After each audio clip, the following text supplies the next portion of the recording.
Hi, this is Dave Lawrence, California Type Foundry. So if you're first getting started with fonts, one of the tricky things is to know what symbols are you actually supposed to make. So we're at the welcome screen. We're just going to type in some family name. And the glyph set Latin simple is a pretty good one. This includes Western European languages. And if you click this down here, it tells you how many symbols that you have to make. Okay, and so let's click that and create the new font. So now going up here, I'm just going to close these so you can see it a little bit better. Some of these down here we don't use as much anymore. They were based on some legacy things where the character size had to be 256 because that's all that could be put into one font. But the basic things you're going to have are Latin standard sets, which are going to cover some Western European languages. Then you'll have Latin Pro, and then you have Latin Extended.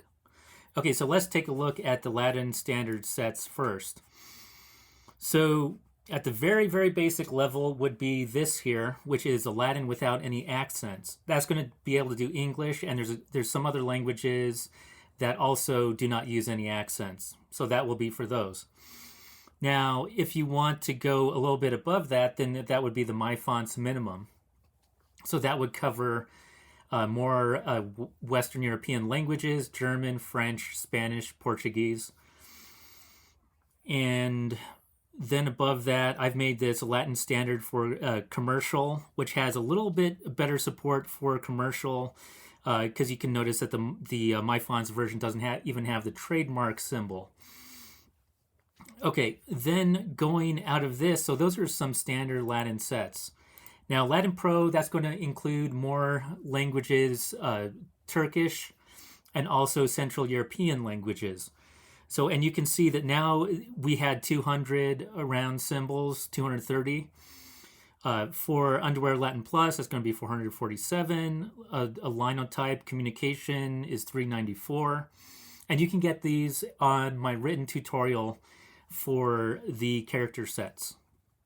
And then what I've done is I've made this one 474, which is the Cal Latin Pro. And what I've tried to do is maximize the number of languages that you get while the least amount of symbols created. But I do include currencies for each of the languages covered, because sometimes you'll have sets of characters made, but even the languages that are covered don't have their currency symbol.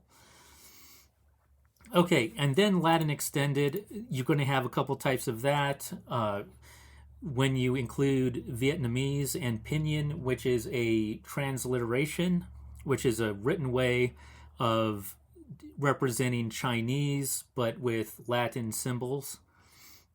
And then you're going to also have some other world things like Cyrillic. And above the Latin extended sets, you start adding in Greek, Cyrillic, and other things. So whichever one you choose is going to sort of depend upon what your goal for the font is. Also, your geographic location. Do you want to sell to what locations? Okay, so that's about it.